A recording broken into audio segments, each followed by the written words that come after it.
अंजनी के लाल हनुमान आज मेरा संकट हरो। अंजनी के लाल हनुमान आज मेरा संकट हरो।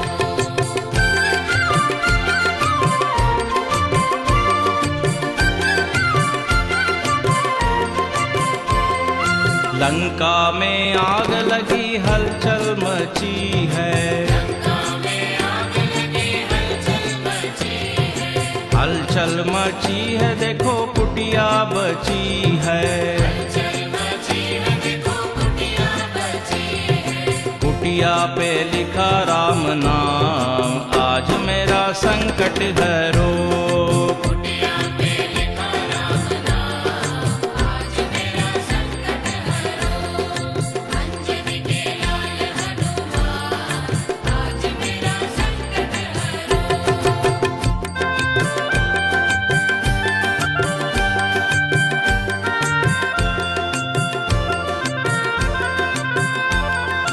लक्ष्मण को शक्ति लगी संजीवनी लाए। लक्ष्मण को शक्ति लगी संजीवनी लाए।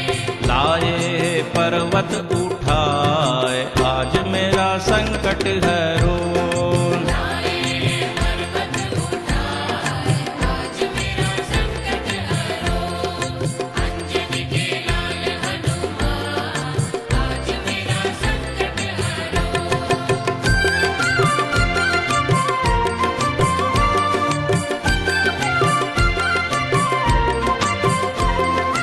आया हूँ द्वार तेरे खाली न जाऊंगा। आया हूँ द्वार तेरे खाली न जाऊंगा। चरणों में दे दूंगा जान आज मेरा संकट हरो। चरणों में दे दूंगा जान आज मेरा संकट हरो। अंजनी के लाल हनुमान आज मेरा संकट हरो।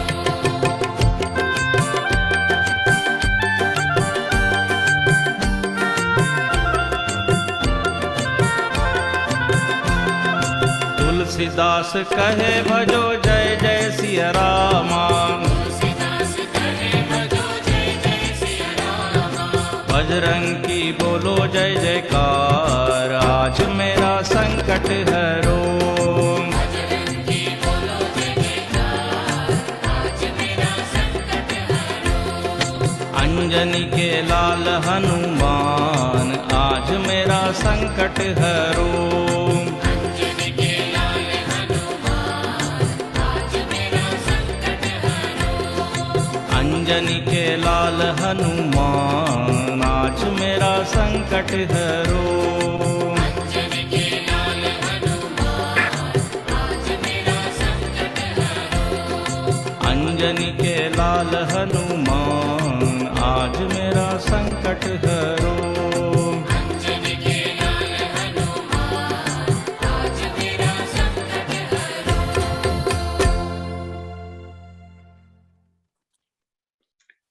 हरिओम तुम्हा सगळ्यांना। आणि स्वामीजी आपला जॉईन झालेले आहे। तर आता मी हे मला दिसत आहेत का स्वामीजी सगळ्यांना? हो मी दिसत आहे का? होय हा हा हो दिसत आहे। तर स्वामीजी तुम्ही आलेत सगळे।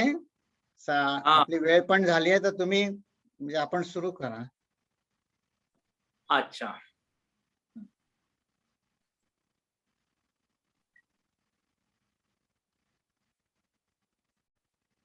ओम श्री गणेशाय नमः। ओम श्री सरस्वत्यै नमः। ओम श्री गुरुभ्यो नमः।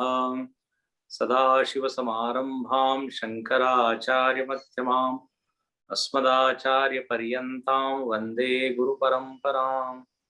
समस्तजनकल्याणे निरतं करुणामयं नमामि चिन्मयं देवं सद्गुरुं ब्रह्मविद्वरम्। शुकासारिके पूर्ण वैराग्य जाचे वसिष्ठा परिज्ञान योगेश्वराचे कवी वाल्मिका सारिका मान्य ऐसा नमस्कार माझा सद्गुरु रामदासा। जय जय रघुवीर समर्थ. सर्व साधकांना हरिओम. जय जय रघुवीर समर्थ. आपण आज जो 7वा दशक आहे, थोडक्यात त्यामध्ये समर्थांनी काय सांगितलं आहे ते पाहणार आहोत. सविस्तर तुम्ही याची चर्चा केलेलीच आहे, चिंतन केलेलंच आहे. मला फार आनंद आहे की तुम्ही दासबोधाचा अभ्यास सातत्याने करत आहात आणि त्याचा आनंद घेत आहात.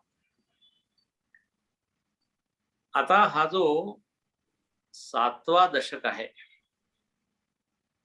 याचं नाव तसं लिहिलेलं आहे चतुर्दश ब्रह्मांचा. ब्रह्म 14 प्रकारचे या दशकात सांगितले आहे. चतुर्दश तसं आपण पाहतो वेदांत ग्रंथांमध्ये चतुर्दश 14 भुवन सांगितलेले आहे. भूर भुव स्वह मह जन तप असे लोक आहे वेगवेगळे. ऊर्ध्वलोक, अधोलोक, ते चतुर्दश ब्रह्मांड किंवा चतुर्दश भुवन म्हणतात. पण इथे एक वेगळं विशिष्ट आहे, वैशिष्ट्य आहे समर्थांचं, की इथे ब्रह्माचे 14 प्रकार सांगितले, तिसऱ्या समासात सांगितले आहेत. पण त्याच्या आधी 3 समासामध्ये वेगवेगळे विषय, मग पुढे सुद्धा वेगळे विषय. तर सुरुवात इथे होते त्याच्यामध्ये त्यांनी मंगलाचरण केलेलं आहे. आणखीन या मंगलाचरणामध्ये मायेची स्तुती केलेली आहे. आणि समर्थांच्या दासबोधात आपण पाहतो अनेक वेळा या मूळ मायेची त्यांनी स्तुती केली आहे. मूळ माया म्हणजेच आदी माया, किंवा याला वेदांतामध्ये म्हणतात विद्या माया, शारदा. तर इथे आधी ते म्हणतात की वंदू ऐसी वेदमाता, आदी पुरुषाची जे सत्ता, आता आठवीन समर्था सत्पुरुष. वेदमाता म्हणते. वेदांतामध्ये मायेचे 2 प्रकार आहेत, तुम्ही ऐकले असतील.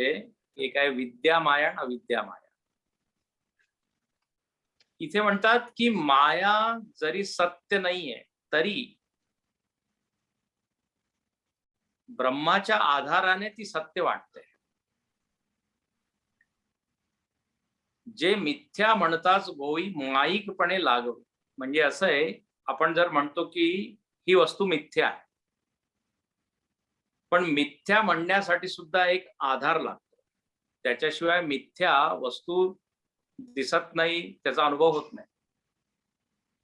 त्यामुळे ही माया जरी मिथ्या असेल, खोटी असेल, तरी ब्रह्माचा त्याला आधार आहे आणि त्यामुळेच ती आपल्याला सत्य वाटते. जेवढं हे द्वैत आहे, हे सगळं द्वैत म्हणजे मायाच आहे. म्हणून समर्थ इथे म्हणतात, जे द्वैताची जननी किमते अद्वैताची खाणी. द्वैत सगळ्या मायेमुळेच आलेला आहे. आणखीन द्वैत खोटं आहे, अद्वैत सत्य आहे. द्वैतानी त्या अद्वैताची सत्यता घेतली, आणखीन स्वतः मिरवू लागली की मी सत्य आहे, मी सत्य आहे, मी खरी आहे. जसं खोटे दागिने कोणी घातले आहे, पण दागिने घालणारा मात्र फार श्रीमंत आहे. तर आपल्याला काय वाटतं, हे जे दागिने आहे, अलंकार आहे, आभूषण आहे, हे सुद्धा खरोखर आहे, फार किंमत आहे याची. कारण आधारामध्ये श्रीमंत आहे. तर अधिष्ठानाचं महात्म्य आहे, त्याचा महिमा आहे. म्हणून ही माया सत्य वाटते. तर अशी ही माया ज्याच्यामुळे द्वैताची निर्मिती झाली, नमस्कार तिला त्यांनी केला. आणखीन म्हणतात की जेवढं हे जे द्वैत आहे खरं म्हणजे स्वप्नाप्रमाणे आहे. संसार हाची दीर्घ स्वप्न. लोभे ओसणाती जन माझी कांता माझे धन कन्या पुत्र माझे. स्वप्नाप्रमाणे आहे आणि स्वप्नामध्ये जसं आपण म्हणतो हे माझं आहे, हे माझं आहे, पण जाग झाल्यावर कळतं माझं काहीच नव्हतं.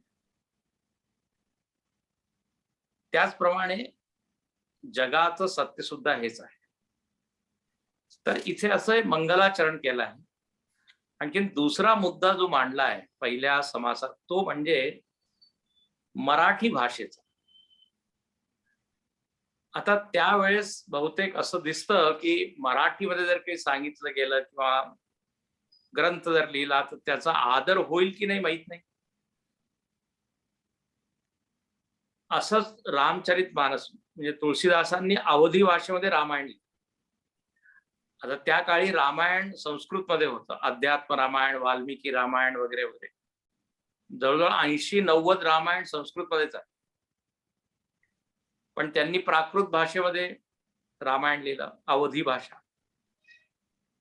तर अनेक विद्वान लोकांनी त्याला प्रामाणिक आहे असं मानलं नाही. मग एक मधुसूदन सरस्वती म्हणून फार मोठे विद्वान होते. त्यांनी जेव्हा संमती दिली, आणखीन स्वतः भगवान शंकर त्यांनी त्या ग्रंथावर आपली सही केली. सत्यम शिवम सुंदरम असं म्हणतात.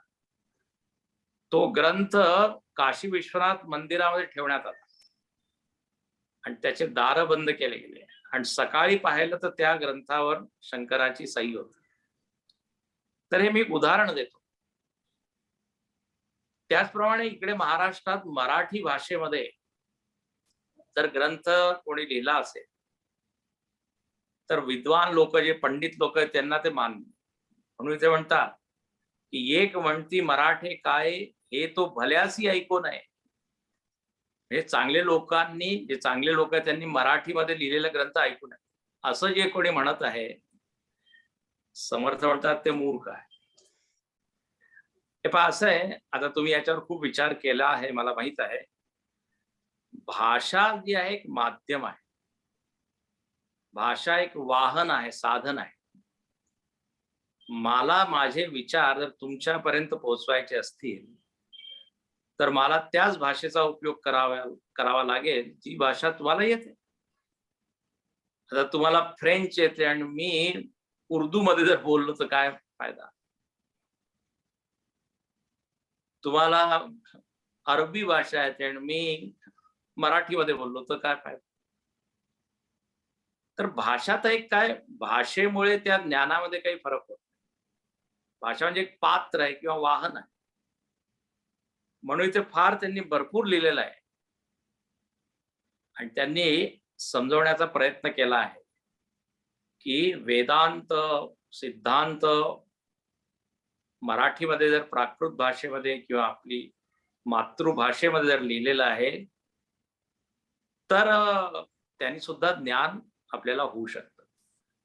समर्थांनी इथे उदाहरण काय दिलंय, लोखंडाची पेटी आहे, त्याच्यामध्ये रत्न मी ठेवले आहे, पण त्याच्या पेटीकडे तुम्ही पाहिलं आणि त्याचा तिरस्कार किंवा उपेक्षा केली तर मला ती वस्तू जी आहे रत्न भेटणार नाही, मी गमावून बसेन त्याला.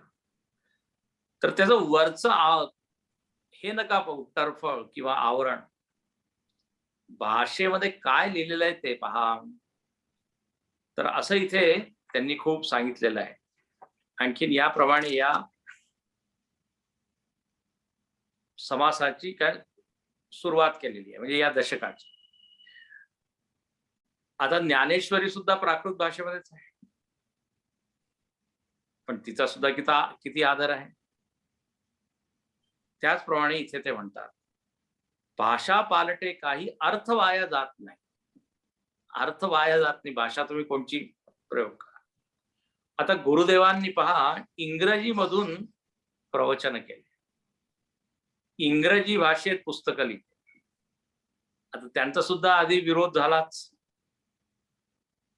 लोक म्हणायला लागले की तुमची जीभ जी आहे ती गळून पडेल. तुम्ही म्लेच्छ भाषेमध्ये प्रवचन करत आहात.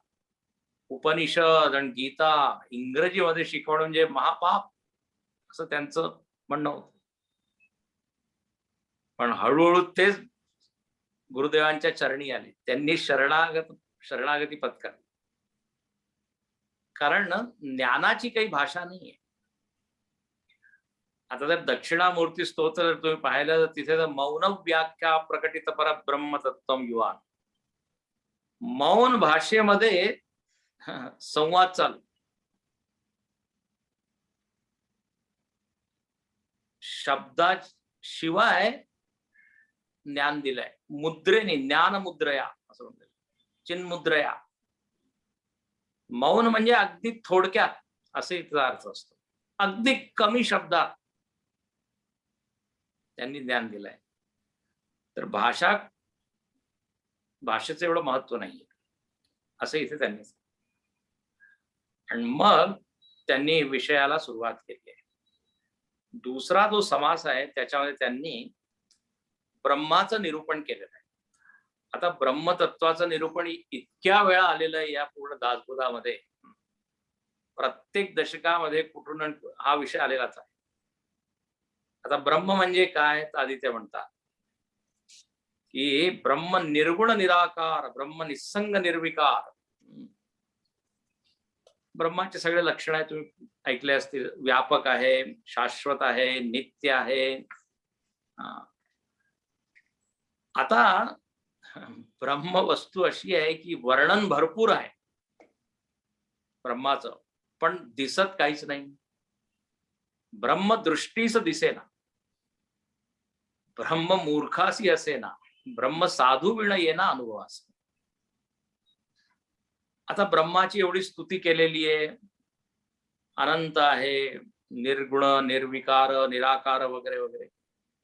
पण आता जो साधक आहे तो काय म्हणतो, मला पाहायचंय ब्रह्म कुठे आहे, कसा आहे, त्याचा आकार कसा आहे, रंग काय आहे, किती मोठा आहे, किती लांब आहे.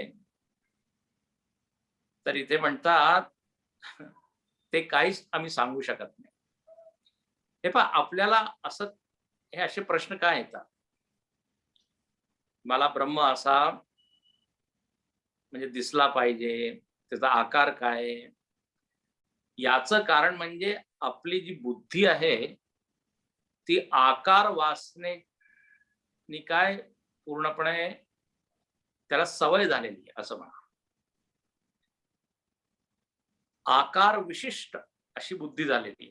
जे काही आपण जगामध्ये पाहतो आकार आहे, स्थूल आहे. स्थूल विषयांबरोबर राहून राहून आपली बुद्धी एवढी स्थूल झाली आहे की त्या ब्रह्माला सुद्धा आपण स्थूल रूपामध्येच समजू इच्छिता. आणि ते तसं कधी होणार नाही, कारण त्याच्यामध्ये नाम, रूप, जाती, वर्ण काहीच नाहीये. क्रिया, आपण कोणाची ओळख करवतो कोणाशी, दुसऱ्या व्यक्तीशी, तर हेच आधार आपले असतात. त्याचं नाव सांगतो आपण, मग त्याचे गुण सांगतो की हा फार छान गातो, किंवा चित्रकार आहे, शिल्पकार आहे, इंजिनियर आहे वगैरे वगैरे. गुण. क्रिया, क्रियेच्या द्वारे आपण ओळख करतो की हा हे काम करतो, हा मेकॅनिक आहे, टेक्निशियन आहे वगैरे वगैरे. किंवा वर्ण, जाती, ब्राह्मण आहे, क्षत्रिय आहे, श्रीमंत आहे, किंवा मग काय म्हणतो हिंदू आहे, मुस्लिम आहे, किंवा भारतीय आहे, अमेरिकन आहे. हे सगळे आपण आधार घेऊन त्या व्यक्तीशी परिचय करतो. पण इथे मात्र काय आहे, ब्रह्माचं रूप नाही. तर रूप नाही तर नाव नाही, कारण नाव आणि रूप दोन्ही बरोबर जात. रूप असेल तर नाव. घरी एक बाळ जेव्हा जन्मास येतो त्याचं रूप येतं आणि मग लगेच आपण नाव ठेवतो. नामकरण संस्कार. फॅक्टरीमध्ये सुद्धा, इंडस्ट्रीमध्ये काही प्रोडक्ट बनवतात, तर ते लगेच त्याचं नाव ठेवतात की आता एक नवीन वस्तू आलेली आहे. तर रूप आहे तर नाव आहे, पण आता इथे ब्रह्मदृष्टीच दिसेना, तर मग काय नाव? तर म्हणून नामातीत, रूपातीत, वर्णातीत, अशब्दम स्पर्शम रूपवच्च तथा रसम नित्यमगंधवच्च. त्यात शब्द नाही, स्पर्श नाही, रूप नाही, रस नाही. म्हणून इथे समर्थ म्हणतात, जेथे वाचा निवर्तती मनासी नाही ब्रह्म प्राप्ती, ऐसी बोलिली श्रुती सिद्धांत वचन, यतो वाचो निवर्तन्ते अप्राप्य मनसास. त्याचाच त्यांनी अनुवाद केला. आता जर ब्रह्म असा असेल तर प्रश्न आहे किंवा त्याचं ज्ञान कसं होईल. तर इथे फार छान उदाहरण दिलंय की जर एक भांडार गृह आहे असं म्हणतात, एक खोली आहे, त्याच्यामध्ये खूप वस्तू आहे, रत्न आहे, मौल्यवान आभूषण, दागिने वगैरे सगळे आहे. पण जर एक कुलूप लागलेलं असेल तर आपण तिथपर्यंत पोहोचू शकत नाही, आपल्याला ते दिसत नाही. पण जर किल्ली आपल्याला सापडली, किल्ली जर मिळाली तर मग फार छान ते म्हणतात की हे ज्ञानाचा जो भंडार आहे, ज्ञान जे आहे त्याला एक कुलूप लागलेलं आहे अज्ञानाचं. आणि किल्ली काय आहे तर म्हणे सद्गुरु कृपा तेची किल्ली, जेणे बुद्धी प्रकाशली द्वैत कपाटे उघडली एकच. हा, द्वैत कपाट जर उघडायचं असेल तर म्हणे गुरुकृपा हीच किल्ली आहे.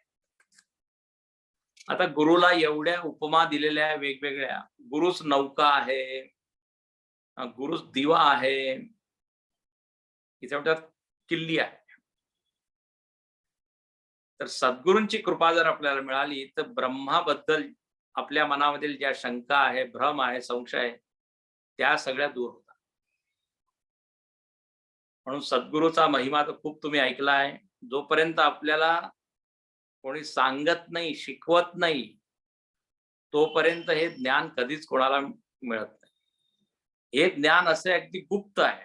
म्हणून याला म्हटलेलं आहे राजगुह्यम गीतेमध्ये. गुह्यानाम राजा, टॉप सिक्रेट. याच्यापेक्षा आणखीन काही सिक्रेट होऊ नाही शकत. कारण हे आपल्याला स्वतःहून काही उमजत नाही, समजत नाही, त्याचं आकलन होत नाही. आणि जगामध्ये असे अनेक क्षेत्र आहेत त्याच्यामध्ये सुद्धा जोपर्यंत कोणी सांगत नाही तोपर्यंत आपल्याला करता येत. स्वयंपाक करायचा आहे, जोपर्यंत कोणी शिकवत नाही करता येत नाही. साधा चहा सुद्धा, गाडी चालवायची असेल तर आपल्याला कोणीतरी पाहिजे. तर आता हे ब्रह्मतत्व तर एवढं सूक्ष्म आहे, म्हणून म्हणतात हे सद्गुरू पाहिजे. आणि मग तो सद्गुरू ब्रह्म काय आहे त्याचं सविस्तर चर्चा करतो, सांगतो. श्रोत्रिय ब्रह्मनिष्ठ असा सद्गुरू, ज्यांनी ग्रंथ ऐकलेले आहे, ग्रंथाचे जे शब्द आहे त्याचा अर्थ माहित आहे, त्यानंतर श्रोत्रिय. आणि फक्त त्याला शाब्दिक ज्ञान नाही तर त्याला ब्रह्माचा अनुभव सुद्धा आहे. असा सद्गुरू जर आपल्याला भेटला तर मग आपली वाटचाल फार वेगाने होते त्या ध्येयाकडे.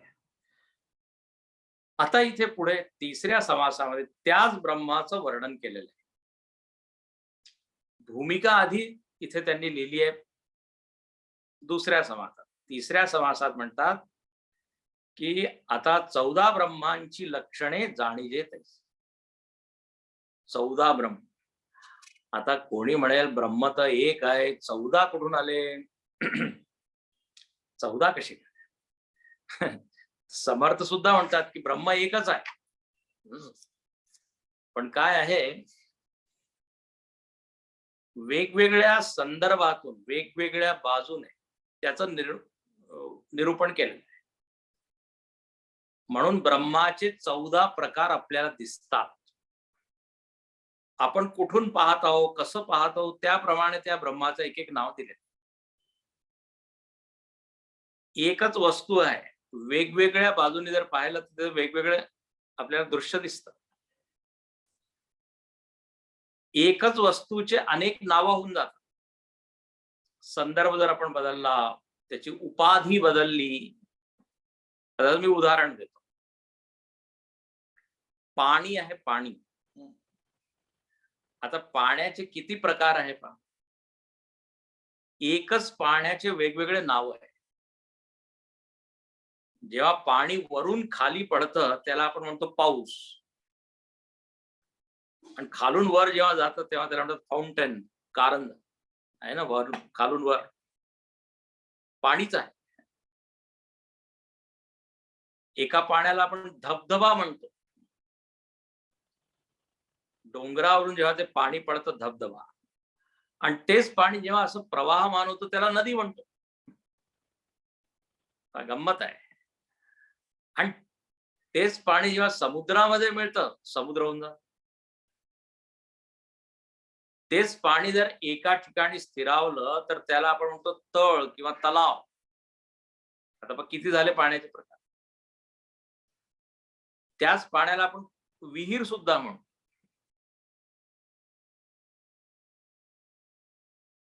पाण्याला जर आपण रेफ्रिजरेटर मध्ये ठेवलं आणि पुढे फ्रीजर मध्ये ठेवलं वर, तर काय बर्फ. आणि त्याला जर गरम केलं तर वाफ होते. आता तत्व एकच आहे, पण वेगवेगळ्या संदर्भामुळे त्याचे नाव बदलत गेले. डोळ्यामधून जेव्हा पाणी येतं तेव्हा म्हणून अश्रू. अच्छा, अश्रू सुद्धा दोन प्रकारचे, आनंद अश्रू आणि दुःखाचे अश्रू.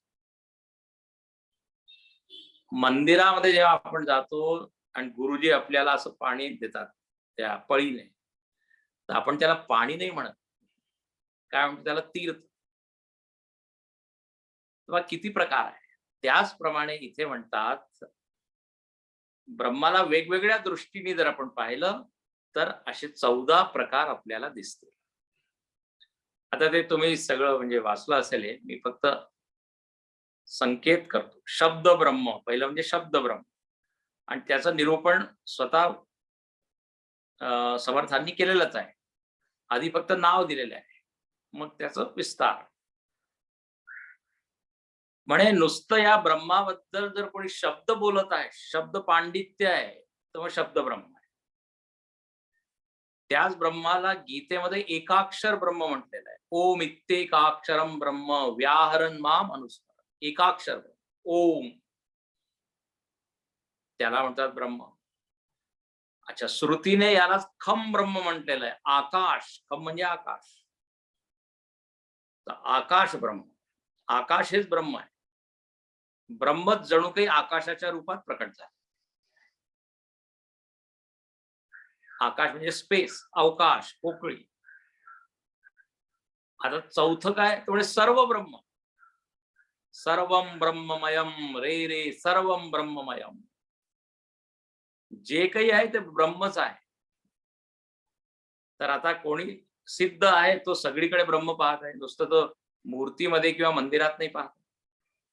सर्वम खुलिदम ब्रह्म ईशावास्यमिदम सर्वम, उपनिषदांमध्ये असे वाक्य आलेले आहे. तर सर्व ब्रह्म, चैतन्य ब्रह्म, ब्रह्म चैतन्य रूपात आपल्या हृदयामध्ये वास करत आहे. आणि म्हणून जेव्हा या चैतन्याचं ज्ञान आपल्याला होतं तर तो साधक काय म्हणतो, अहम ब्रह्मास्मी. अरे चैतन्य आहे हेच ब्रह्म आहे. ब्रह्म माझ्यापेक्षा काही वेगळं तत्व नाही. चैतन्य ब्रह्म, सत्ता ब्रह्म, एक्झिस्टन्स, सत्ता इटसेल्फ इज ब्रह्म. खरं म्हणजे ब्रह्माचीच सत्ता आहे, बाकी कोणाची सत्ता नाही.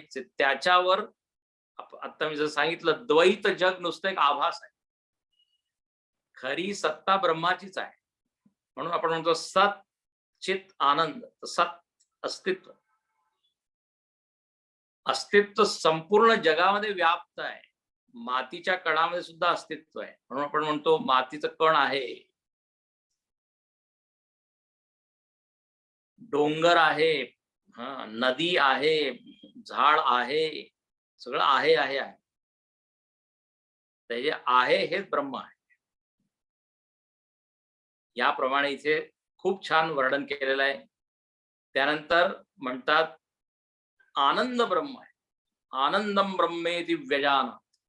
तैत्तरीय उपनिषदात म्हटलेलं आहे की ब्रह्माचं स्वरूप काय, तर म्हणे आनंद आहे, जिथे दुःख नाहीच आहे. सत्यम ज्ञानम अनंतम ब्रह्म. म्हणूनच ब्रह्मतत्वाचं ज्ञान आपण मिळवलं पाहिजे, कारण ते मिळवण्याने काय होईल, आनंद मिळेल. आनंदासाठीच हे सगळं आपण करत आहे.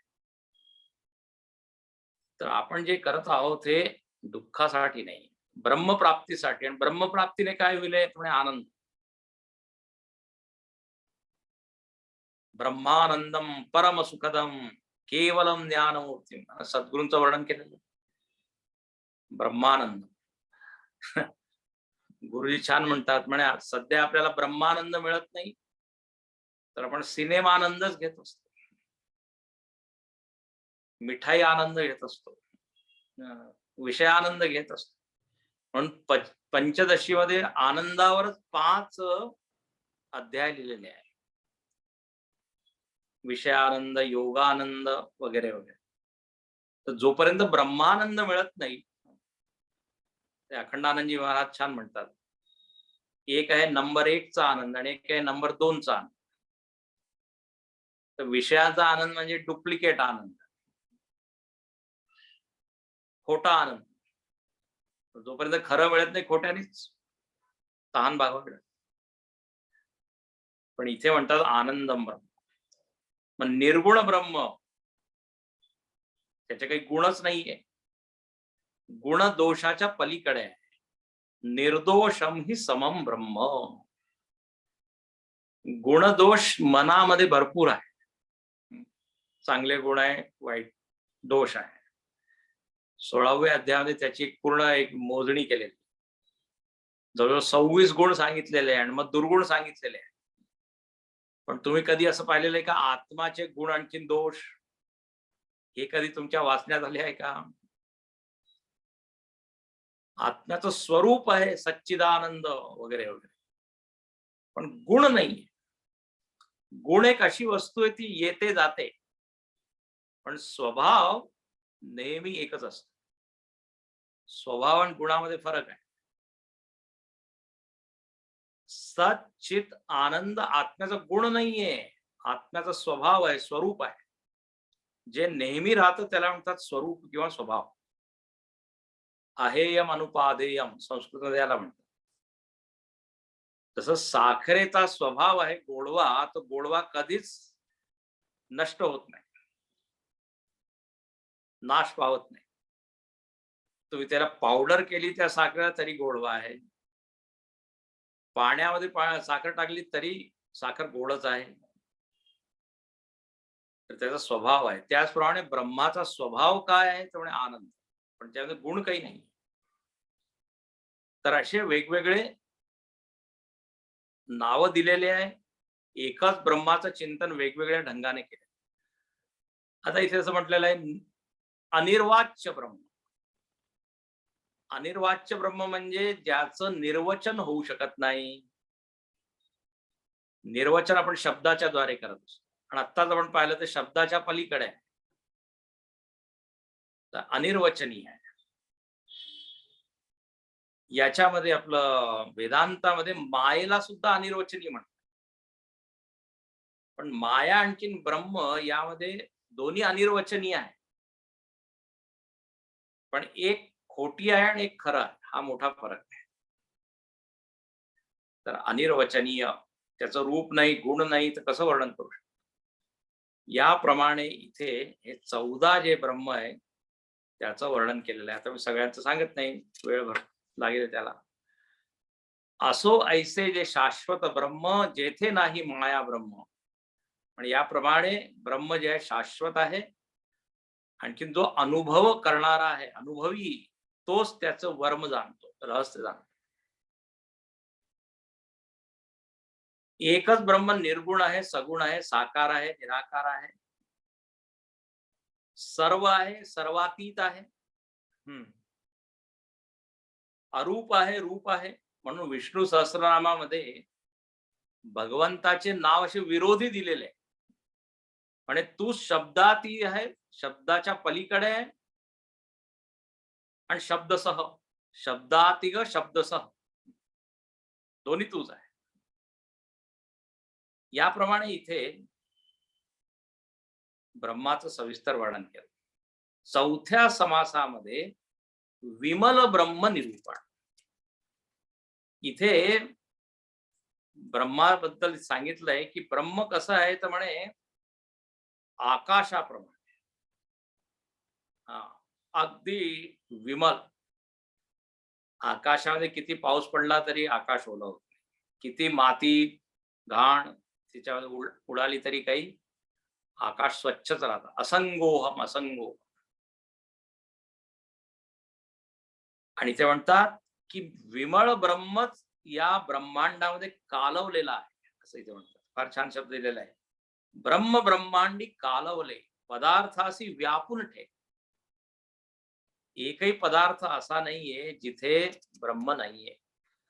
कालवतो ना आपण, जसं कणकेमध्ये पाणी मिळवतो आणि एक रूप होऊन जातं पाणी आणखीन कणिक, त्याप्रमाणे ब्रह्म आणखीन ब्रह्मांड. आणि ते अगदी गीतेमध्ये जे सांगितलंय तेच तिथे सांगितलं की जेवढं ब्रह्मांड आहे तेवढं ब्रह्म आहे असं नाही. ब्रह्मांडाच्या प्रत्येक वस्तूमध्ये आहे, पण ब्रह्म त्याच्या पलीकडे सुद्धा आहे. म्हणून ते म्हणतात की ब्रह्मामध्ये सृष्टी भासे. ब्रह्मामध्ये सृष्टी दिसत आहे, ब्रह्म अधिष्ठान आहे, त्यामध्ये सृष्टी दिसत आहे, पण जेवढी सृष्टी आहे तेवढंच ब्रह्म नाही. लक्षात घ्या, थोडं लक्ष देऊन ऐका. जेवढी सृष्टी आहे तेवढं ब्रह्म नाही, त्याच्यापेक्षा आणखी जास्त आहे. अत्यतिष्ठ दशांगुलम पुरुष सूक्तामध्ये म्हटलेलं आहे.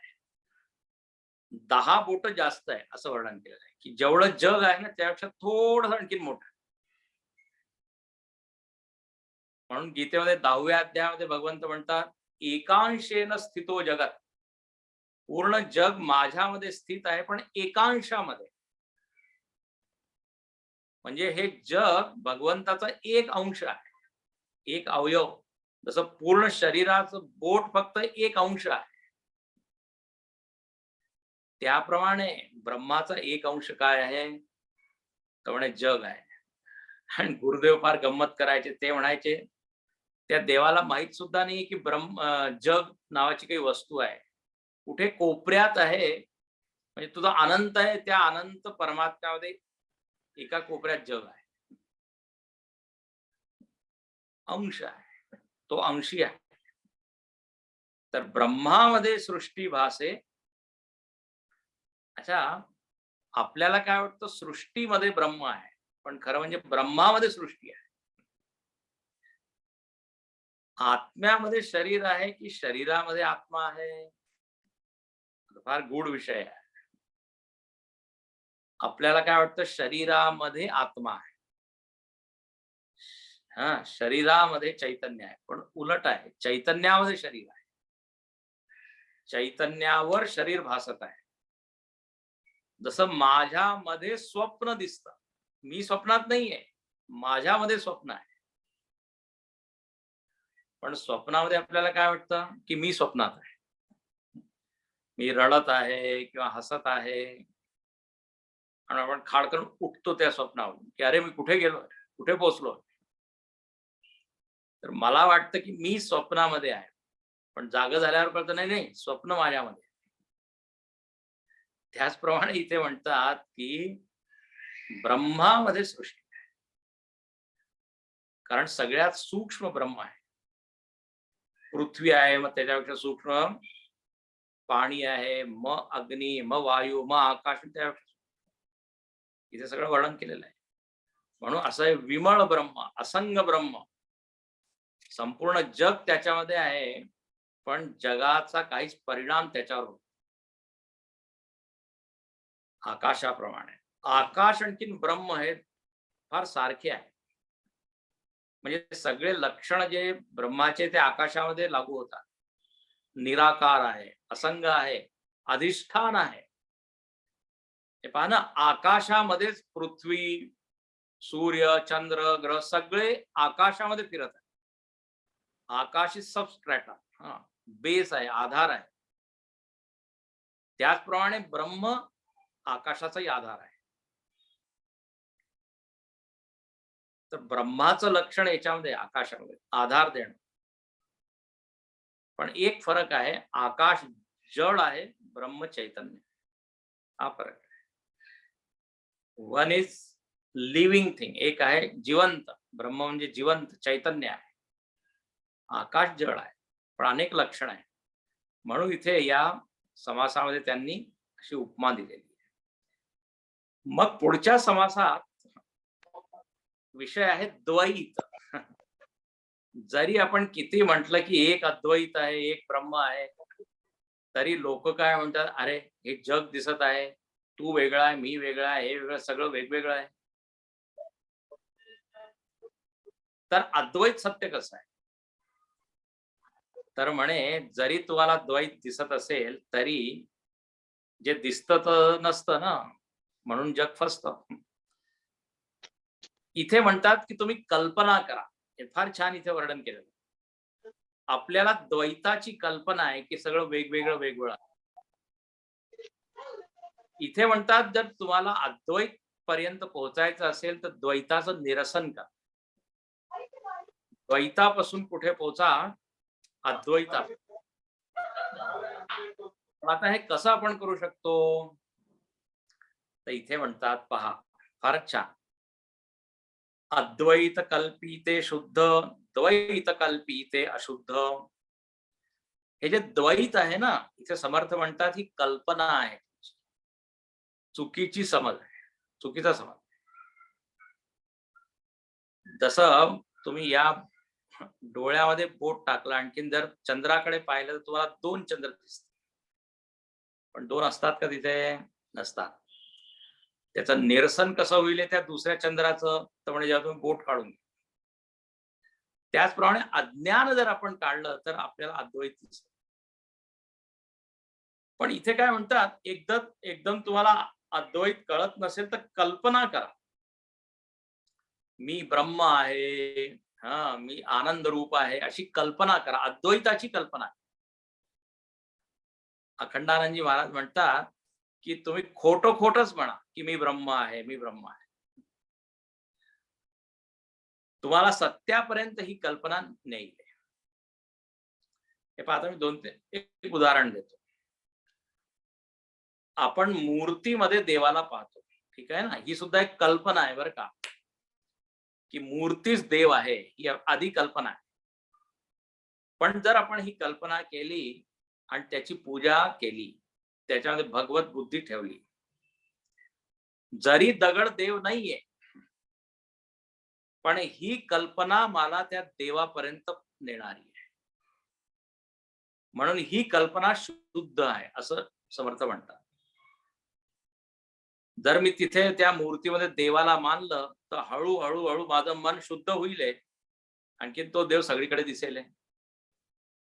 तर ही द्वैताची कल्पना मी केली, पण पोचलो कुठे? अद्वैतापर्यंत. तर द्वैताचं निरसन केलं पाहिजे कल्पनेच्या द्वारे. आणखीन कल्पना अशी असायला पाहिजे जी अद्वैतापर्यंत नेणारी. जसं आपण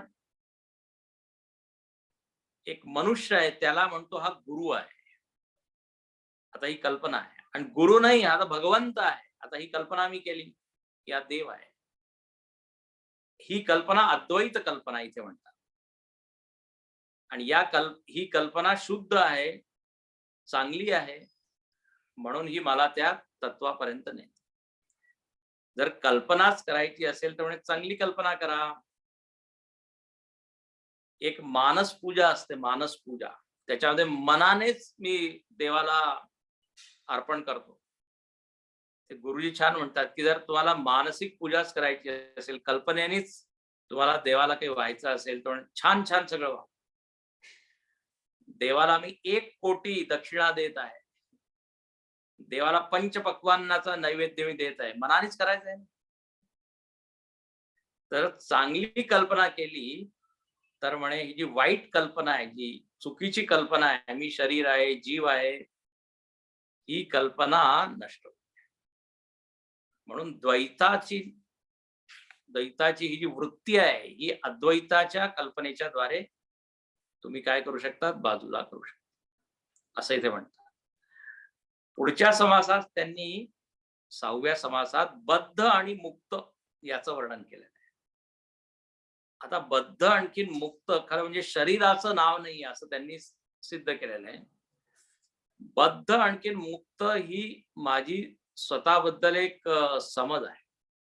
अहमभाव, जीवभाव, बद्धाभिमानी बद्ध, मुक्ताभिमानी मुक्त, असं एक वाक्य आलेलं आहे. जसं स्वप्नामध्ये मी मानतो की मला कोणी बांधलेलं आहे, आणखी जेव्हा मी जागा होतो तेव्हा काय वाटतं मला की मी त्या बंधनापासून मुक्त झालो. खरं म्हणजे मी कधी बंधनात पडलो नाही आणि मी कधी मुक्त झालो नाही, कारण बंधनच खोटं तर मुक्ती सुद्धा खोटी. तर बद्ध आणखीन मुक्त हे काय एक एक भ्रम आहे. मुक्त माणूस कधी म्हणत नाही, ज्ञानी पुरुष कधी म्हणत नाही की मी आधी बद्ध होतो आता मुक्त झालो. न मुक्तीर्न बंध, हे दोन्ही खोट्या कल्पना आहे. सत्य काय आहे म्हणजे फक्त मी आत्मा आहे, त्याच्यामध्ये कधी बंधन नाही आणि कधी मुक्ती नाही. फार हे सगळे गूढ विषय आहे. न मुक्तीर्न बंध, चिदानंद रूप शिवोहम शिवो. पण जोपर्यंत अज्ञान आहे तोपर्यंत मला वाटतं मी बद्ध आहे. बद्ध म्हणजे दुःखी आहे. बद्धाचे लक्षण समर्थांनी सुरुवातीला सांगितलेले आहे. ज्याला हे वाटतं जग सत्य आहे, शरीर सत्य आहे, लक्षण आहे बद्धाचं. आणि मुख्य म्हणजे तो जो संसारी आहे, संसारी म्हणजे जन्म मरणाच्या चक्रात अडकलेला आहे, तो आहे जीव, तो आहे बद्ध. तर बद्ध आणखीन मुक्त. जर अज्ञानामुळे बंधन आहे तर विचाराने मुक्ती आहे, याप्रमाणे ते सांगितलं. आता इथे एक मुद्दा त्यांनी मांडला असा आहे की शुकदेव आणखीन वामदेव यांना लोक म्हणतात हे मुक्त आहे, हे जन्मापासूनच मुक्त. म्हणे जगामध्ये असं पूर्व पक्ष आहे, कोणी विचारलंय की जगामध्ये फक्त दोनच मुक्त आहे, शुकदेव आणखीन वामदेव. तर इथे समर्थ म्हणतात की मग इतर लोक एवढे ऋषी मुनी झाले काय, ते मुक्त नव्हते का? ते सुद्धा मुक्त होते. आता गीतेमध्ये भगवंताने म्हटलेलं आहे, बहवो ज्ञान तपसा भूतामद भाव मागता. म्हणजे अनेक लोक ज्ञान प्राप्त करून मुक्त झालेले आहे. तर मुक्त सगळेजण होऊ शकतात. पण आता मुक्तीचं काय स्वरूप आहे ते सुद्धा इथे सांगितलंय. मी मुक्त झालो म्हणे असं म्हणणं सुद्धा चुकीचं आहे. अहम भाव नसायला पाहिजे. म्हणून ज्ञानी कधी म्हणत नाही की मी ज्ञानी आहे. ज्ञानी म्हणणं सुद्धा एक प्रकारचा अहंकार आहे. म्हणून म्हणतात मुक्तपण हेची बद्ध. मी मुक्त आहे अशी जाणीव सुद्धा बद्धपणाचं लक्षण. तर काहीच बोलायचं नाही, नुसतं मौन. मी तत्व आहे, विषय संपला. मी तत्वज्ञानी आहे, ब्रह्मज्ञानी आहे म्हणे, हे लक्षण चुकीचं आहे. सस्वरूप स्वतः सिद्ध बद्ध न मुक्त. अहम वृत्ती जर ठेवलेली आहे, मी मुक्त आहे, मी मुक्त आहे असं मी मिरवत आहे स्वतःला, तर म्हणे बद्धाचं लक्षण आहे.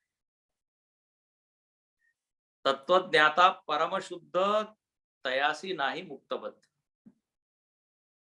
जसं स्वप्नामधून जर मी जागा झालो आणि मी सगळ्यांना सांगत आहे की मी मुक्त झालो, तुरुंगामध्ये मी होतो,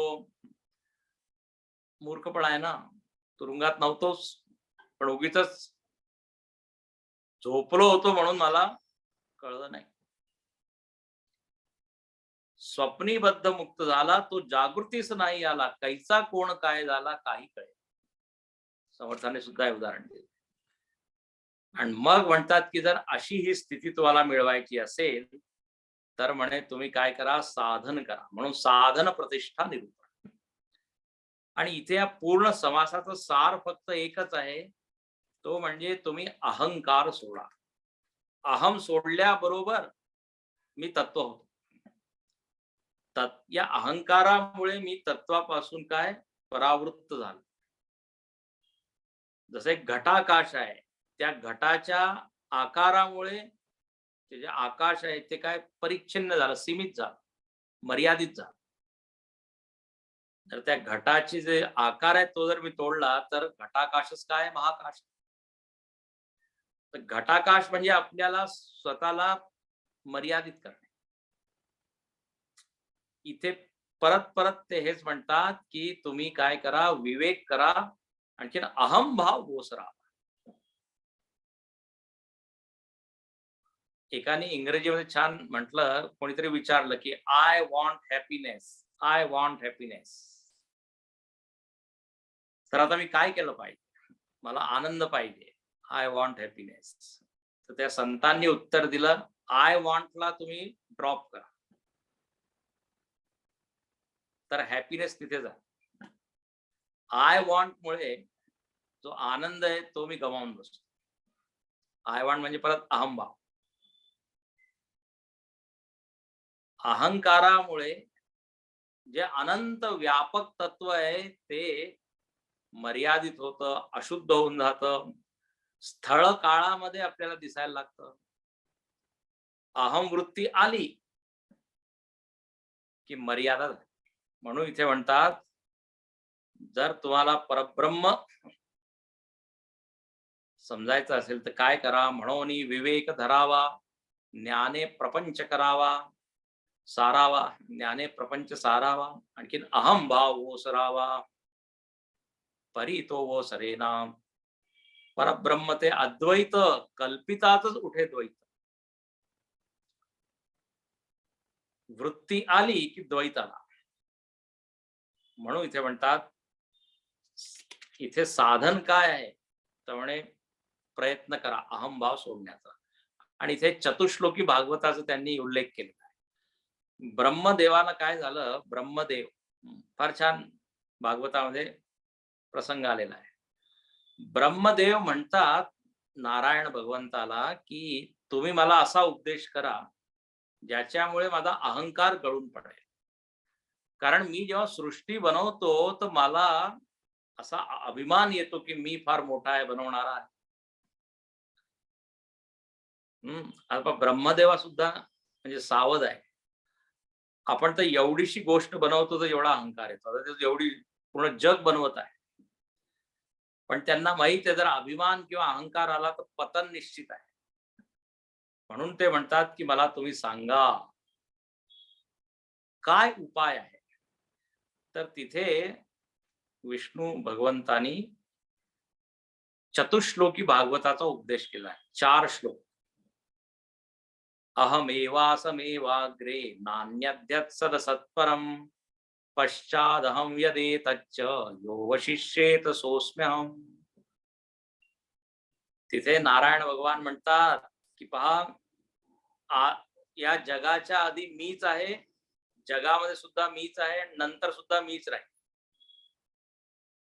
माझ्याशिवाय काही नाहीये. तर हे ज्ञान सतत तू मनामध्ये त्याचं स्मरण ठेव, तर तुझा कर्ता भाव नष्ट होईल. तूच कर्ता आणि करविता. ब्रह्मदेवाला उपदेश केलेला आहे. तू फक्त असं समज की तू निमित्त आहे खरं म्हणजे मीच करणार आहे. पण तुला एक काम दिलेलं आहे म्हणून तुला असं वाटतं की तू बनवतो. पण नारायण भगवान म्हणतात मीच आहे, तुम्ही एक निमित्त आहात. निमित्त मात्रम भव सव्यसाय. जसं महाभारतामध्ये सुद्धा म्हटलेलं आहे की देवानीच सगळं काम केलंय, पण अर्जुनाला एक निमित्त बनवलं. सगळ्यांना वाटत आहे अर्जुन मारत आहे. तर अहंकार जर आपल्याला संपवायचा असेल तर स्मरण देवाचं करावं लागेल. सार हाच आहे. म्हणून ते म्हणतात की ब्रह्मा नारदा उपदेशित चतुश्लोकी भागवत पुढे व्यासमुखे बहुत विस्तारले. ठीक आहे. आणि शेवटी 8व्या आणखी 9व्या समासामध्ये श्रवणाचं महत्व सांगितलं. जर तुम्हाला मुक्ती पाहिजे तर ज्ञान मिळवावं लागेल. आणि ज्ञान कसं होतं तर म्हणजे श्रवणाच्या द्वारे. श्रवण फारच काय म्हणतात प्रभावी साधन आहे. वाचल्याने ज्ञान होत नाही, ऐकल्यानेच होत. म्हणून श्रवणाचा महिमा भरपूर आहे. तुम्ही आता वाचलेलंच आहे, श्रवणाचं श्रवण केलेलं आहे. श्रवणा ऐसे सार नाही, श्रवणे घडे सर्व काय. एकच वाक्य, सगळं काही श्रवणाने. आज आपल्याला जे काही मिळालेलं आहे ते ऐकल्यामुळे. आपण कुठेतरी ऐकलं, मग ऐकल्याप्रमाणे केलं. अच्छा, पण एक आहे, आपण कसं ऐकतो. असं म्हणतात की ऐकल्यानंतर ऐकलं पाहिजे, असं एक वाक्य. ऐकल्यानंतर ऐकलं पाहिजे म्हणजे काय. जसं मुलाला सांगितलं की तो अभ्यास कर. आता त्यांनी ऐकलं, तो बहिरा नाहीये, ऐकलंय त्यांनी. पण ऐकल्यानंतर त्यांनी ऐकलं हे आपण केव्हा म्हणू, जेव्हा तो अभ्यास करेल. तर कानावर तर शब्द आलेले आहे, अभ्यास कर अभ्यास कर, त्यांनी ऐकलं पण काहीच परिणाम झाला नाही. म्हणजे काय, ऐकल्यानंतर ऐकलं नाही म्हणजे जे सांगितलंय ते केलं नाही. तर म्हणून श्रवण केलं पाहिजे आणि श्रवणानंतर मनन, मनन नंतर ध्यान, तरच ते श्रवण फलदायी. आणि श्रवणानेच आपल्याला कळतं मला काय करायचंय काय नाही करायचं, माझी स्थिती काय आहे, माझ्यामध्ये काय दोष आहे, मी बरोबर जात आहे की काही मी चुका करत आहे. सगळं काही ऐकल्यानेच कळतं. म्हणून तुळशीदासांनी एक चौपाई लिहिली आहे, मती की रती गती. या जगामध्ये कोणाला बुद्धी मिळाली आहे, यश मिळालेलं आहे, चांगली गती जर कोणाची झाली आहे, सगळ्याच्या मुळामध्ये काय ऐकलंय त्यांनी, कुठेतरी काहीतरी चांगलं ऐकलं, त्यामुळे त्यांनी चांगलं केलं आणि म्हणून त्याची चांगली गती झाली. तर याप्रमाणे इथे श्रवणाचं भरपूर म्हणजे महत्व सांगितलेलं आहे. आणखी जेवढे मोठे संत झाले ते आधी शिष्य होते, त्यांनी आधी ऐकलंय. ऐकल्यानेच आपल्याला ज्ञान होत असतं. याप्रमाणे इथे अच्छा काय ऐकलं पाहिजे हे सुद्धा इथे समर्थांनी फार छान सांगितलं. म्हणजे ग्रंथांचं तुम्ही काय करा, श्रवण करा. आणि ग्रंथ म्हणजे काय, जे जेणे परमार्थ वाढे, अंगे अनुताप चढे, भक्ती साधन आवडे, त्या नाव ग्रंथ. काही पण ऐकायचं नाही. इथे म्हटलं किती विस्तार केलेला आहे त्यांनी. काय काय भलते सलते विषय लोक ऐकतात. विषय असा असायला पाहिजे ज्याच्यामुळे जेणे चुके अधोगती, मन खाली गेलं नाही पाहिजे, वर वर गेलं पाहिजे. म्हणून सत्संगामध्ये आपण जेव्हा बसतो आणि ऐकतो तेव्हा आपल्या मनाची पातळी फार उंचावर, जग आपण विसरून जातो. म्हणून इथे म्हणतात ऐकावा परमार्थ ग्रंथ. परमार्थ ग्रंथेविण व्यर्थ गथा गो. इतर सगळ्या काय आहे, कथा आहे, फक्त गोष्टी आहे, म्हणजे त्यांनी काही जास्त लाभ होणार. याप्रमाणे श्रवणाचं महत्व सांगितलं आहे. श्रवणच साधन आहे. या साधनेच्या द्वारे द्वैताचं निरसन होईल, विमळ ब्रह्माचं ज्ञान होईल. आणि ते एकच ब्रह्म कसे विविध रूपात आहे, 14 रूपात पसरलेलं आहे, ते आपल्याला समजेल. आणि ते शेवटी म्हणतात की जो ब्रह्मज्ञानी आहे त्याचं जेव्हा मरण होतं तेव्हा त्या मरणाचं काही परिणाम होत नाही, फरक पडत नाही, कुठे मरत आहे, केव्हा मरत आहे, देह त्याग तो कुठे करत आहे, त्याचं काहीच महत्व नाही मुक्त माणसं. हा, जे अज्ञानी आहे त्यांना मात्र जरूर आहे. म्हणून म्हणतात ना, काशीमध्ये जर मेलो आपण तर सद्गती होते. काशी का मरण और सूरत का जीवन. जेवण म्हणजे जेवण हे महत्व याच प्रसिद्ध आहे. सूरत म्हणजे गुजरात मध्ये जे आहे, म्हणजे तिथं जेवण, आणखीन काशीचं मरण. तर आता शुभ मुहूर्तावर जर मी मेलो तर चांगली गती, उत्तरायणामध्ये मेलो तर चांगली. पण असं म्हटलेलं आहे शंकराचार्यांनी, जो मुक्त पुरुष आहे तो जर श्वपच चांडालाच्या घरी मेला किंवा तीर्थक्षेत्रामध्ये मेला त्याला काही फरक पडत नाही, कारण तो जिवंत असतानाच मेले, जीवन मुक्त झालेला आहे. देहांत, हा, देहाचा अंत कुठे होतो त्याला काहीच फारसं महत्व तो देत नाही, कारण तो आधीच म्हणतो की देह तर मेलेला आहे, मी आत्मा आहे, मी देह नाहीच आहे. हा भाव एवढा दृढ झालेला असतो, त्यामुळे त्याची गती वगैरे काही होत नाही. म्हणून इथे म्हणतात, गीतेमध्ये म्हटलेलं आहे, सर्गे नोपि जायन्ते, परत सृष्टीमध्ये त्याचा जन्म होत नाही. हे पहा, अज्ञानी माणसाचा जन्म होतो, म्हणून शेवटची वृत्ती कशी आहे त्याच्यावर पुढची गती अवलंबून. म्हणून गीतेत सारखं म्हणतात की तुम्ही लक्ष देवा, लक्ष ठेवा, मरताना कोणता विचार करत आहात. आणि मरताना जर चांगला विचार करायचा असेल तर आयुष्यभर चांगले विचार करावे लागतील, असं समर्थांनी सांगितलेलं आहे. तर देहांत निरूपण, याप्रमाणे इथे 10 समास आहे आणि इथे 10 विषय आहे. परत परत आपण याचा काय अभ्यास केला पाहिजे, आणखीन ज्ञान मिळवलं पाहिजे, आपल्याला त्याचा काय लाभ होईल. तुम्ही एक एक दशक पाहतच आहात. आता पुढे आपण 8वा दशक पाहू. पण आता तुमचे जे प्रश्न आहेत ते 4 प्रश्न 4 शंका आहे, तर त्याचं उत्तर मी देतो थोडक्यात. पहिला प्रश्न असा आहे जो मला मिळालेला आहे इथे, की समर्थ जेव्हा पूर्व पक्ष सांगतात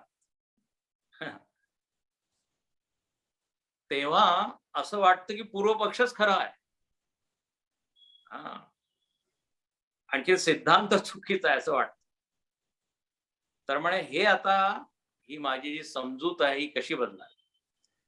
इथे उदाहरण दिलंय, जसं हे माझी मुले बाळ नातेवाईक ही माझी नाही, सिद्धांत आहे, पण आज मला काय वाटतं ही माझी आहे, पूर्व पक्ष आहे.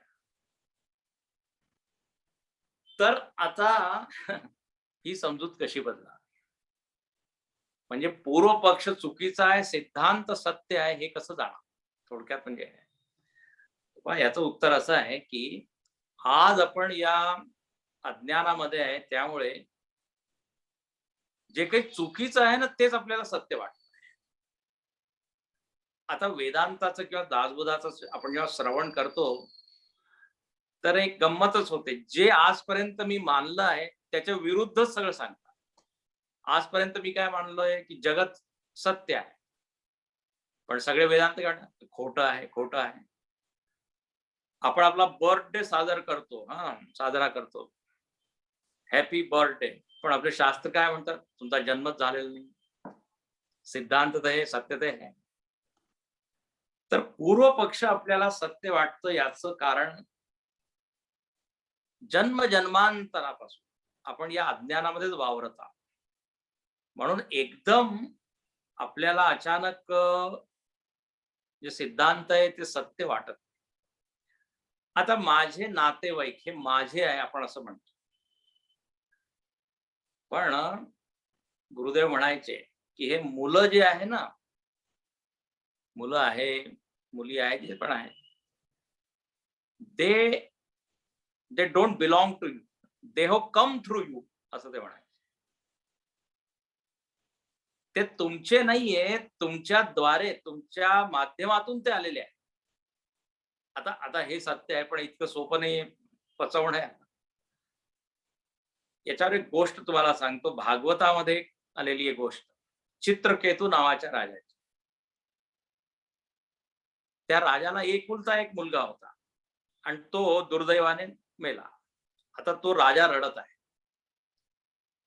तो वेगवेगळ्या ऋषीमुनींकडे जात आहे आणि तो म्हणत आहे, मला माझा मुलगा तुम्ही परत द्या, कुठं आणून द्या, तुम्ही सिद्ध आहात, योग बल आहे तुमच्याकडे. त्यामुळे ते नारद ऋषी त्यांना भेटले.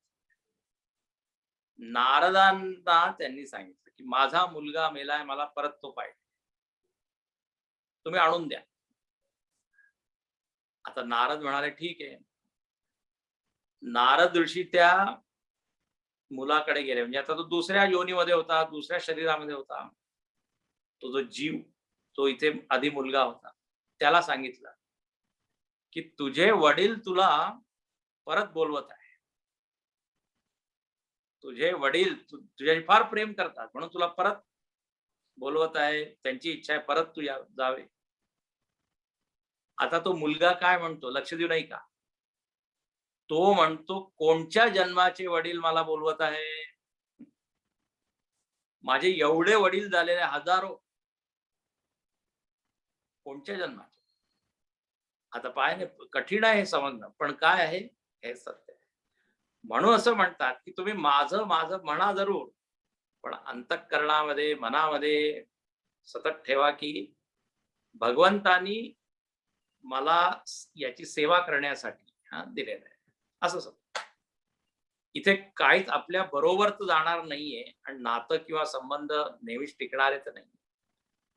म्हणून काय आहे, माझं तुम्ही म्हणा, जसं आपण ट्रेनमध्ये बसतो, बसमध्ये बसतो, फ्लाईटमध्ये बसतो, म्हणतो माझं माझं आहे, पण आपल्याला माहित आहे ते माझं नसतं, पण त्याचं रक्षण करतो आपण. त्याचप्रमाणे कर्मामुळे आपल्याला ही परिस्थिती मिळालेली आहे, तर ठीक आहे, best of our ability we should do our duty. दुसरा इथे प्रश्न आहे, मी वेळ तर नाही घेतो जास्त अरविंद? नाही नाही, चालेल स्वामीजी, चांगला आहे. दुसरा आहे प्रश्न असा आहे की आपण स्वतःच्या स्वार्थाकरिता काही मागू नये, ठीक आहे, पण प्रिय व्यक्तीच्या दुःख कष्टात जर मन व्यथित होत असेल तर प्रार्थना करणे हे योग्य आहे की अयोग्य? हे निश्चितच योग्य आहे, याच्यामध्ये काही अयोग्य नाहीये. आपल्या इथे तर म्हणतात की सर्वे भवन्तु सुखिनः अशी प्रार्थना आहे. सर्वे संतु निरामया, फक्त माझे जे लोक आहेत तेच नव्हे, तर सगळ्यांच्या हितासाठी, सुखासाठी, कुशल मंगल हो त्यांचं, यासाठी प्रार्थना करण्यामध्ये काहीच बंधन होणार नाही. ज्ञानी लोक सुद्धा प्रार्थना करतात आणि गीतेमध्ये झालेलं आहे सर्व भूत हिते रथा. तर निस्वार्थपणे आपण करत आहोत, याच्यामध्ये काहीच नाही. पण जर मी असं केलं की त्याची तब्येत ठीक झाली पाहिजे, कारण त्याची तब्येत ठीक झाली की मग तो मला काही माझं स्वार्थ सिद्ध होईल तर मग ती प्रार्थना काय होईल? स्वार्थी. पण निष्काम भावनेने जर तुम्ही करत आहात की त्याचं भलं हो, चांगलं हो, तर ही प्रार्थना इज गुड. ऍक्च्युली पूर्ण जगासाठी केली पाहिजे, म्हणून चुकीचं नाहीये. तिसरा प्रश्न असा आहे की समर्थांनी मोक्ष म्हणजे ज्ञान हे सांगितलेलं आहे. आता हे ज्ञान एकदम होईल असं म्हणजे वर्णन आपण ऐकतो, तर ते प्रश्नामध्ये हाच आहे की एक लिबरेशन एन इव्हेंट. तर हे पहा असं आहे की हळूहळू हळू आपल्याला ते ज्ञान मिळतं आणि मग एक क्षण येतो त्या दिवशी, त्या क्षणात आपल्याला साक्षात्कार. पण त्या एका क्षणासाठी जरी त्याला इव्हेंट आपण म्हटलं, तसं असं वर्णन तर काही नाहीये की एका क्षणात काही झालेलं आहे, पण कधी कधी असं वर्णनही येतं की एकदम त्याला जाणीव झाली. पण लक्षात घ्या, त्याच्यासाठी त्यांनी 20-25 वर्ष आधी भरपूर साधना केली आहे, अधिकार मिळवलेला आहे, मग त्याला मोक्षाची जाणीव, मुक्त झाला तो. हे पाहायचं उदाहरण म्हणजे असं आहे, ऑलिम्पिक मध्ये कोणी धावत आहे, आता शेवटच्या क्षणी म्हणजे तो जेव्हा ती क्रॉस करतो लाईन, एकदम तेव्हा तो पदक जिंकतो, गोल्ड मेडल. आता कोणाला वाटेल त्यांनी ती लाईन क्रॉस केली आणि त्याला ते मिळालं, पण तिथपर्यंत पोहोचण्यासाठी त्यांनी अधिकार हळूहळू हळूहळू वाढवला आणि मग त्याला ते मिळाले. तर आणि विवेक चूडामणीमध्ये सुद्धा म्हटलेलं आहे की आपण जेव्हा ऐकतो तेव्हा 1/4 म्हणजे 1/4 एक चतुर्थांश आपल्याला कळतं. आचार्यात पादमेकम स्या. मग नेक्स्ट जे क्वार्टर आहे, चतुर्थांश, आपण जेव्हा चर्चा करतो मग तेव्हा आपल्याला कळतं. मग नेक्स्ट चतुर्थांश आपल्या बुद्धीने आपल्याला कळतं. आणि मग शेवटी जे आहे कालेन पच्यते, हळूहळू काळाप्रमाणे मग आपल्याला समजतं की मी कोण आहे. तर याच्यामध्ये अधिकार हळूहळू वाढत जातो आणि मग एक क्षण येतं की त्यावेळेस आपल्याला सगळं काही स्पष्ट होऊन जातं. आपण जसं एक दगड फोडत आहोत, आता शेवटच्या आघाताने ते दगड फुटेल, पण त्याच्या आधी 100 वेळा त्याला आपण ठोकलाय. तर यालाच म्हणतात अधिकार वाढवणं. So it will be an event, but before that we have to develop that qualifications. असं आहे. अखंडानंद महाराजांचा छान किस्सा आहे. म्हणजे त्यांनी एका ठिकाणी भागवत केलं आणि भागवत ऐकणारे एक फार मोठे ज्ञानी पुरुष होते. ते म्हणाले, आता तुम्ही मला भागवत ऐकवलंय तर आता मी काही दक्षिणा देऊ इच्छित आहे. तर ते महाराज म्हणाले, आजपासून तू स्वतःला जीव मानू नको, तू ब्रह्म आहे. ही दक्षिणा दिली त्यांनी. आणि ते महाराज म्हणतात अखंडानंदजी की त्या दिवसापासून मला कधीच वाटलं नाही की मी जीव आहे, मी ब्रह्म आहे, साक्षात्कार. पण ते आपल्या ह्याच्यात लिहितात, म्हणजे त्याच्या आधी मी 20 वर्ष अनेक संतांकडे फिरलो आहे, अनेक श्रवण मी केलेलं आहे भरपूर. हे सगळी तयारी होती म्हणून मला त्यांचं वाक्य एकदम हिट केलं आणि क्लिक झालं आणि मग मी मुक्त झालो. तर याप्रमाणे इथे सुद्धा असंच आहे. पुढचा प्रश्न आहे, शेवटचा प्रश्न. हा फार प्रॅक्टिकल प्रश्न आहे. लोकांच्या मनामध्ये प्रश्न येत असतो. जगामध्ये अनेक कष्ट आहे, आणि या कष्टाबद्दल काय म्हणतात समर्थ रामदास स्वामी, की देव परम कारुणिक आहे. अरे एवढं सगळ्यांना त्रास होत आहे, किती लोक मेले, किती लोक आजारी आहे, किती लोकांना वेदना होत आहे, आणि तुम्ही कसं काय म्हणता की देव परम कारुणिक आहे? हे एकदम समजत नाही. देव म्हणजे आपल्या मनामध्ये काय, तो सगळं चांगलं चांगलं सांगत. करुणा केली म्हणजे काय, त्यांनी धन संपत्ती आयुष्य आरोग्य हे सगळं जर देत असेल तर तो कारुणिक, आपण असं समजतो. आणि हे इथे दिसत नाही म्हणून त्याला करुणा निधान किंवा कारुणिक म्हणणं जरा कठीण वाटतं. आणि लोक म्हणतात की देव किती कठोर आहे पहा, त्याला काही दिसत नाहीये का, कसं का, सगळे लोक किती त्रस्त झालेले आहे. तर आता असं आहे, आपली दृष्टी एवढी संकुचित आहे आणि त्या चष्म्यातूनच आपण पाहतो. भक्त लोक म्हणतात की भगवंत प्रत्येक परिस्थितीमध्ये आपल्यावर कृपा करत असतो. लक्षात घ्या, भक्त लोकांच्या दृष्टिकोनातून जर आपण बघितलं तर भगवंत कधीच कठोर नाही. पण म्हणे मग हे काय आहे तर भक्त लोक छान म्हणतात, ते म्हणतात ही कठोर कृपा आहे. एक शब्द त्यांनी सांगितला, कठोर कृपा. जसं डॉक्टर आहे की नाही, डॉक्टर तुमचं रक्त काढत आहे, आणखी काय करत आहे, पोट चिरत आहे, काय काय करत आहे, त्रास देत आहे, पण तो कृपा करत आहे. जो रोगी आहे त्याचं हित त्याच्यामध्ये म्हणजे लपलेलं आहे.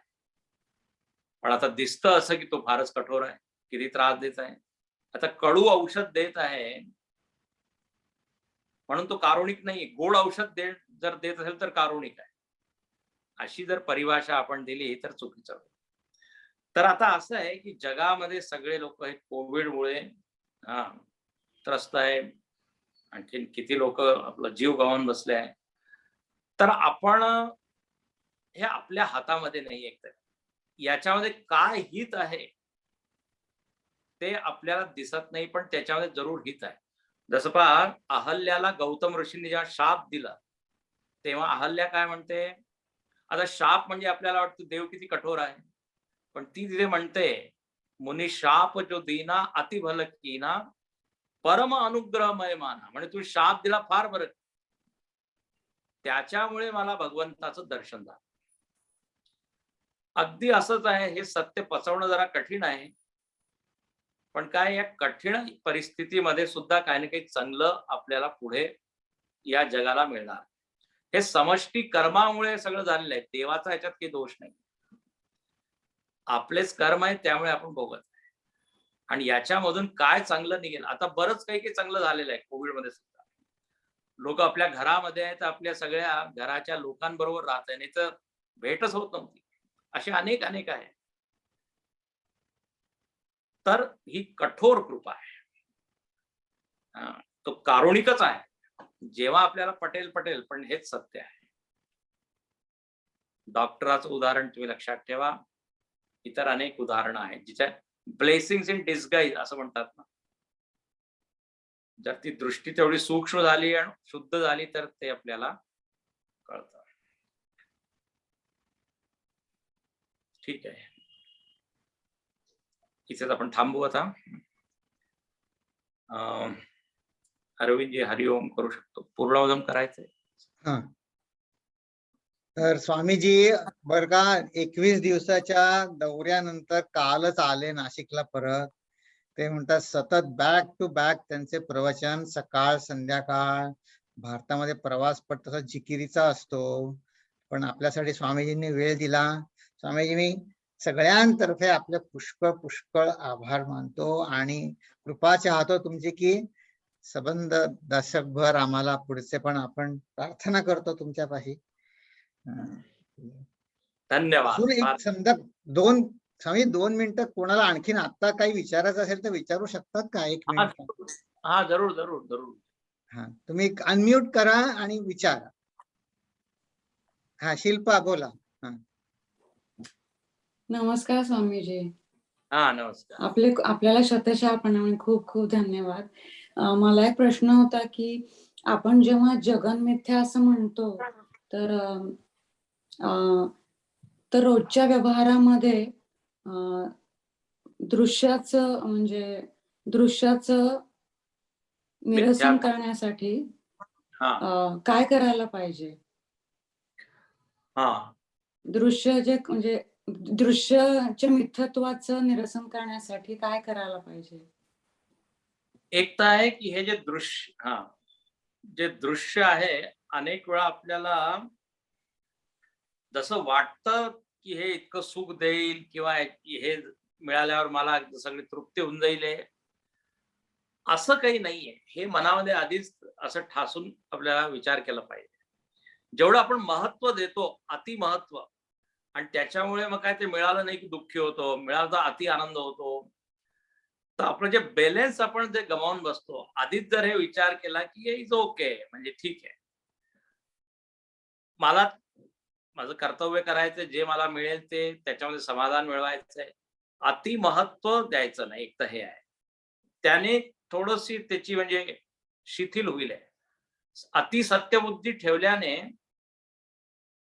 फार आपल्याला काय म्हणजे काळजी, चिंता, भय हे सगळं होतं. आणि दुसरं म्हणजे हे परमनंट नाहीये, हे जर आपण सतत आठवलं, परमनंट नाहीये हेच मिथ्यात्व समज, की जे आहे ते टेम्पररी फेज आहे, थोड्या वेळासाठी आहे, म्हणून त्याचा आनंद घ्या आणखी सोडा. त्याच्यामध्ये अति आसक्त होऊ नका. म्हणजे आधीच अनासक्त भावनेने जर आपण भोगितले तर मग काही अडचण होणार नाही. आता ज्ञानी लोक सुद्धा या जगामध्येच वावरतात, ते सुद्धा या दृश्यालाच पाहतात, पण मनामध्ये ही भावना असते की हा हे काही टिकणारं नाहीये. आता सिनेमाला आपण पाहतो, मूवी पाहतो, इज ओके, त्याचा आनंद घ्या आणि सोडा. तर 2 पॉइंट्स आहे. एक तर आहे की अति त्याला महत्व नाही देणं, आणि दुसरं म्हणजे हे परमनंट नाहीये हे लक्षात ठेव. त्याने द्वैतामधील जे अति दृढ झालेली आपली वासना ती कमी होते. धैर्य धारून समबुद्धी ठेवून सगळं करायचं आहे. आणखी कोणाला विचारायचंय का? अभिजितना विचारायचंय का? मृणाल, ठीक आहे. हा, राजा, हा अनम्यूट करा. एक मिनिट, राजाला विचार. सॉरी स्वामी, एक प्रश्न. स्वामीजी सॉरी, एक हरिओम. हरिओम स्वामीजी. स्वामीजी आता म्हणाले की आकाश हे सुद्धा जड आहे, हे जडत्व कसं सिद्ध होतं आकाशाचं? जड म्हणजे इनर्ट, म्हणजे इंग्रजीमध्ये म्हणतात. तर जड जडाची परिभाषा अशी दिलेली आहे की ज्याला स्वतःची जाणीव नाही आणि इतराची सुद्धा जाणीव नाही त्याला म्हणतात जड. One who doesn't know its himself nor know others, त्याला म्हणतात जड. जड म्हणजे क्रिया ज्याच्यात नाहीये त्याला नाही म्हणत. लोकांनी काय परिभाषा केलेली आहे, जड म्हणजे स्थिर आणि चेतन म्हणजे जे चालतं, हालचाल आहे, अशी नाहीये. आता हवेमध्ये सुद्धा हालचाल आहे पण जड आहे, माहित नाहीये त्याला. तर जाणीव, अवेअरनेस, कॉन्शियसनेस जर नसेल तर ती जड आहे. आता आकाशाला माहित नाही म्हणून जड आहे. अरे Yes.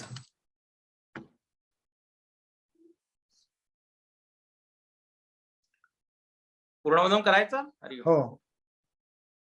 ओम पूर्णमद पूर्णमिदं पूर्णात् पूर्णमुदच्यते पूर्णस्य पूर्णमादाय पूर्णमेवावशिष्यते.